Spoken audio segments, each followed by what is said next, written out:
The school hallway was buzzing with noise, sneakers squeaking against the polished floor, lockers slamming shut. But suddenly, everything went silent. A group of boys had cornered a young teacher, and in front of dozens of students, one bully yanked at her pants, humiliating her in the cruelest way possible. The crowd gasped, some laughed nervously, others froze in shock. What nobody knew was that this quiet teacher owned the very company that paid those bullies' parents their salaries. And what she did next would leave the entire school, and their families, speechless. Miss Aisha was one of the youngest teachers in the school. At only 26, she had left behind a life of luxury to pursue her passion, teaching kids and inspiring them. Most of the students respected her warmth and patience, but a certain group of rich, arrogant bullies thought otherwise. They saw her kindness as weakness. It started with whispers in the back of the class, mocking her clothes, calling her cheap because she didn't flaunt designer labels. Then came the pranks. Chalk dust in her chair, fake notes slipped onto her desk. She ignored them, believing she could win their hearts with kindness. But kindness, to them, was fuel for more cruelty. One afternoon, between classes, the bullies spotted her walking through the hall carrying a pile of books. With dozens of students watching, one boy smirked and shouted, "Hey, teacher, let's see if you can afford a new pair of pants." Before she could react, he grabbed the side of her trousers and tugged hard. The books scattered across the floor as laughter erupted. Miss Aisha's face turned red, tears welling in her eyes, not just from embarrassment, but from the sheer betrayal of humanity in that moment. For a second, she almost broke down. But then something inside her shifted. She calmly picked up her books, looked each bully in the eye, and walked away in silence. The laughter died down, replaced by confusion. Nobody could have guessed the storm that was coming. That night, Miss Aisha sat in her quiet apartment, staring at her family photo. Her father wasn't just an ordinary man. He was the CEO of one of the largest corporations in the city, employing thousands of people, including the parents of those very bullies. She had chosen not to flaunt her family's wealth, wanting to prove herself on her own. But now, the line had been crossed. She didn't want revenge.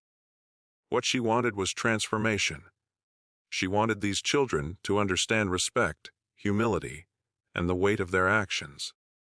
And she was going to teach them a lesson they'd never forget. The next morning, the bullies strutted into school as though nothing had happened. They smirked when they saw Miss Aisha, thinking she would avoid eye contact, too ashamed to face them. But instead, she walked with confidence, her head high. During assembly, the principal announced that today, they had a special guest, the CEO of a massive company who had come to talk about respect, leadership, and values. The students clapped with curiosity, until they saw the CEO walk onto stage. It was Miss Aisha's father. Whispers spread like wildfire. The bullies froze in their seats, their mouths open. And then, to their horror, the principal invited Miss Aisha to join her father on stage. With a calm but firm voice, Miss Aisha spoke. "Yesterday, I was humiliated in this very hall. Some of you laughed. Some of you stayed silent. And some of you," she paused, locking eyes with the bullies, "chose cruelty over kindness.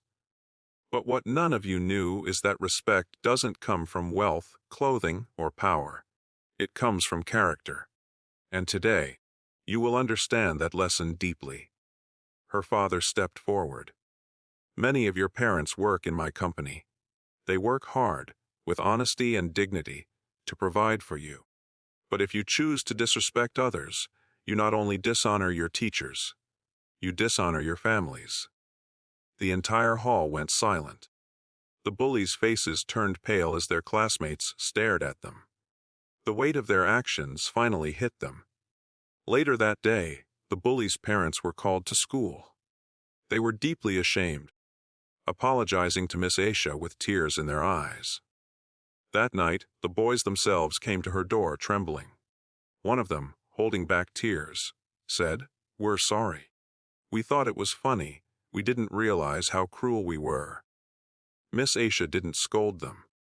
Instead, she smiled gently. "This isn't about me. This is about who you choose to be when nobody's watching. Remember, power and money fade, but respect and kindness will carry you further than anything else." From that day on, the bullies transformed. They stood up against others who tried to mock or belittle. And whenever they saw Miss Aisha in the hall, they didn't just greet her. They looked up to her. Respect is never about status, money, or labels. It's about humanity. Sometimes life puts us in situations where we can choose to humiliate or to uplift. Remember, the way you treat others defines who you truly are.